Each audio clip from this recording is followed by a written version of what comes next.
நீர்கொழும்பு சிறைச்சாலையின் உத்தியோகத்தர்கள் சிலர் கைதிகளுக்கு காலை உணவை வழங்குவதற்காக சென்றிருந்த போதே மோதல் தீவிரமடைந்தது. இதன்போது கைதிகள் சிறைச்சாலை உத்தியோகத்தர்கள் மீது கற்களை வீசி தாக்குதல் நடத்தினர். காயமடைந்த சிறைச்சாலை உத்தியோகத்தர்களும் கைதிகளும் சிறைச்சாலையிலிருந்து இவ்வாறு வெளியே கொண்டுவரப்பட்டனர்.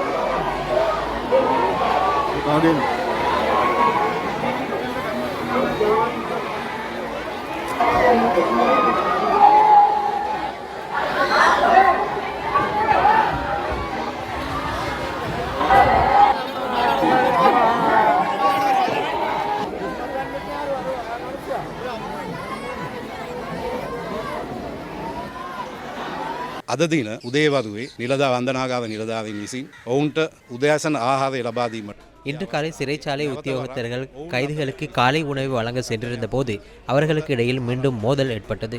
இந்த மோதல் கைகலப்பாக மாறியது.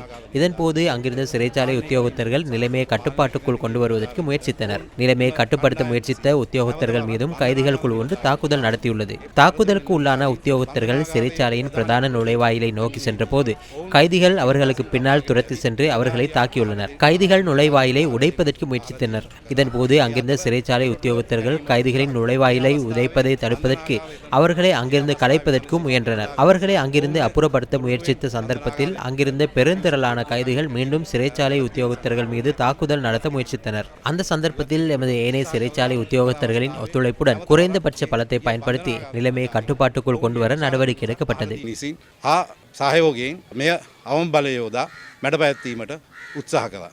சிறைச்சாலை உத்தியோகத்தர்களுக்கு மேலதிகமாக போலீசார் போலீஸ் விசேட அதிரடிப்படையினர் வரவழைக்கப்பட்டு பிரதான நுழைவாயிலின் பாதுகாப்பை உறுதிப்படுத்த கடும் பிரயத்தனம் எடுக்கப்பட்டது.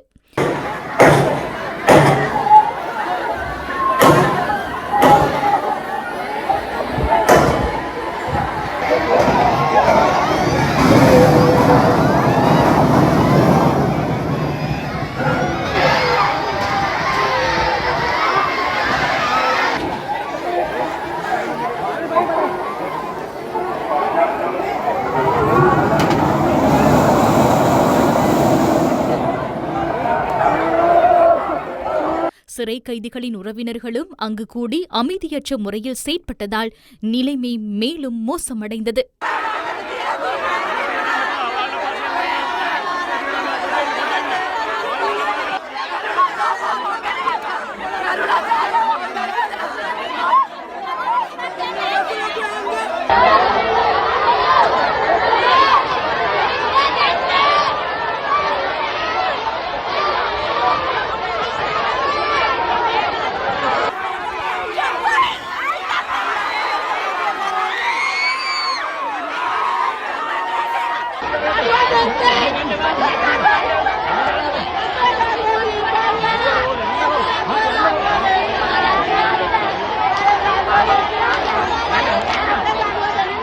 நிலைமை மேலும் தீவிரமடைந்ததால் விமானப்படையின் உதவி பெற்றுக் கொள்ளப்பட்டதுடன் நீர்கொழும்பு சிறைச்சாலையின் நிலைமையை கண்காணிப்பதற்கும் நடவடிக்கை எடுக்கப்பட்டது.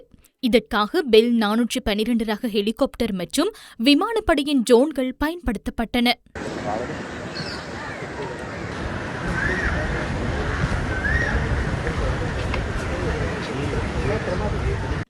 இதன் பின்னர் போலீஸ் விசேட அதிரடிப்படையினர் மற்றும் போலீசாரின் உதவியுடன் சிறைச்சாலை அதிகாரிகள் நீர்கொழும்பு சிறைச்சாலைக்குள் பிரவேசித்தனர். நிலைமையை கட்டுப்பாட்டுக்குள் கொண்டுவந்து சிறைச்சாலையின் பாதுகாப்பை உறுதி செய்ய சிறைச்சாலை உத்தியோகத்தர்கள் நடவடிக்கை எடுத்ததுடன் காயமடைந்த மேலும் சிலரையும் வைத்தியசாலையில் அனுமதிக்க நடவடிக்கை எடுத்தனர்.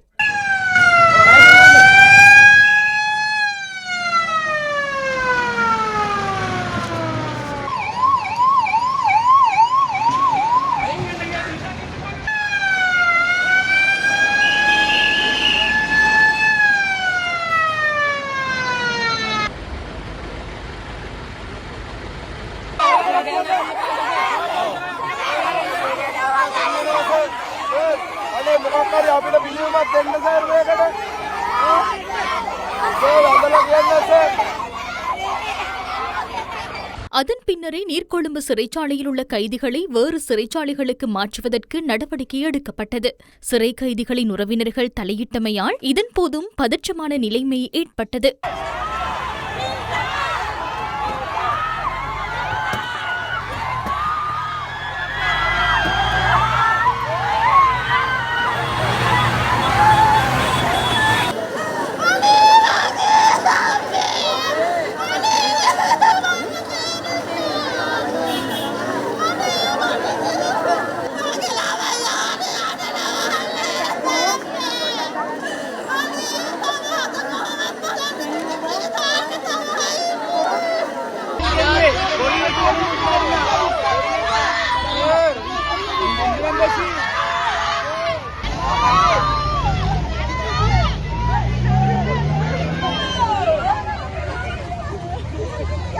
இன்று மாலை ராணுவத்தினர் நீர்கொழும்புக்கு அழைக்கப்பட்டனர். தற்போது நிலைமை முழுமையாக கட்டுப்பாட்டுக்குள் கொண்டுவரப்பட்டுள்ளதுடன் நீர்கொழும்பு சிறைச்சாலைக்குள் பாதுகாப்பு பலப்படுத்தப்பட்டுள்ளது.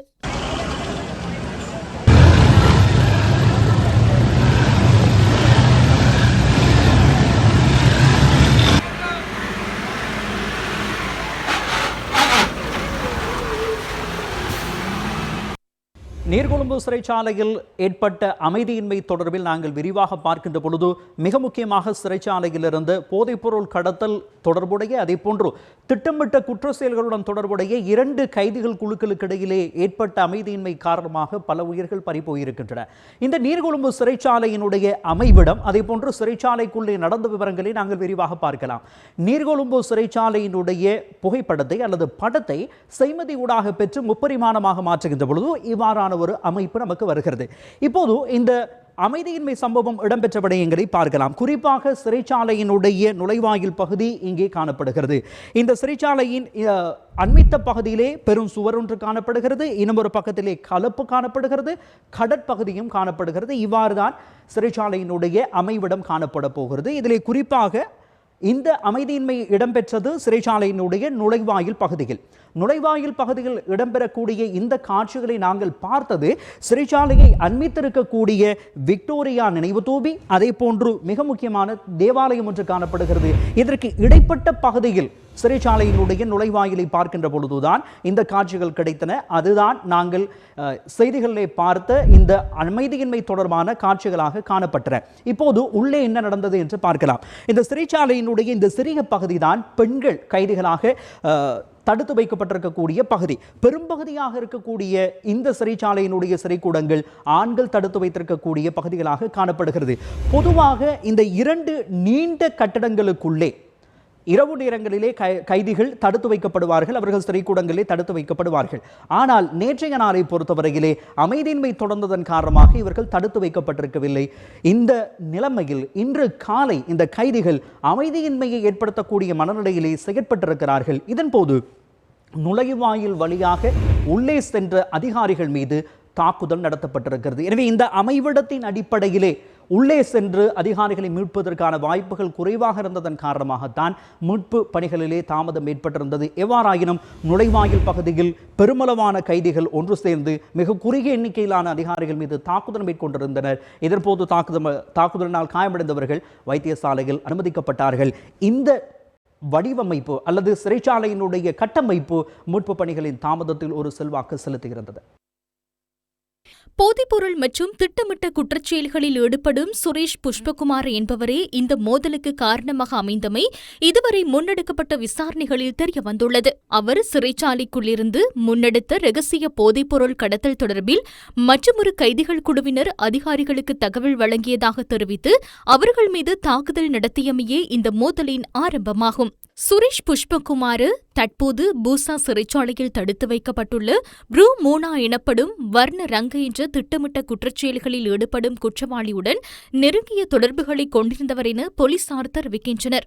ப்ரூ மோனா 29 கொலைகளை செய்துள்ளதாக குற்றஞ்சாட்டப்பட்டுள்ளதுடன் அவர் பல குற்றச் செயல்களுடன் தொடர்புடைய ஒரு சந்தேக நபராவார். இதேவேளை நீர்கொழும்பு சிறைச்சாலையில் ஏற்பட்ட வன்முறை சம்பவம் தொடர்பில் முறையான மற்றும் விரிவான விசாரணையை நடத்தி சம்பவத்திற்கான காரணங்கள், அது தொடர்பில் எடுக்கப்பட வேண்டிய நடவடிக்கைகள் மற்றும் இதுபோன்ற சம்பவங்கள் மீண்டும் ஏற்படுவதை தடுப்பதற்கான பரிந்துரைகள் அடங்கிய அறிக்கையை சமர்ப்பிப்பதற்கான குழு ஒன்றை நியமிக்க இன்று கூடிய அமைச்சரவை தீர்மானித்துள்ளது. இக்குழுவின் தலைவராக ஓய்வு பெற்ற உயர்நீதிமன்ற நீதியரசர் பிரியாந்த பெர்னாண்டோ நியமிக்கப்பட்டுள்ளதுடன் ஓய்வு பெற்ற மேலதிக சொலிசிட்டர் ஜெனரல் ஜனாதிபதி சட்டத்தரணி மிலிந்த குணத்திலக்க மற்றும் ஜனாதிபதி சட்டத்தரணி மோகன் வீரகோன் ஆகியோர் ஏனைய உறுப்பினர்களாக நியமிக்கப்பட்டுள்ளனர். இந்த குழுவினர் சம்பவம் தொடர்பான அனைத்து விடயங்களையும் விரிவாக ஆராய்ந்து தமது பரிந்துரைகளை உள்ளடக்கிய அறிக்கையை அரசாங்கத்திடம் சமர்ப்பிக்க உள்ளனர்.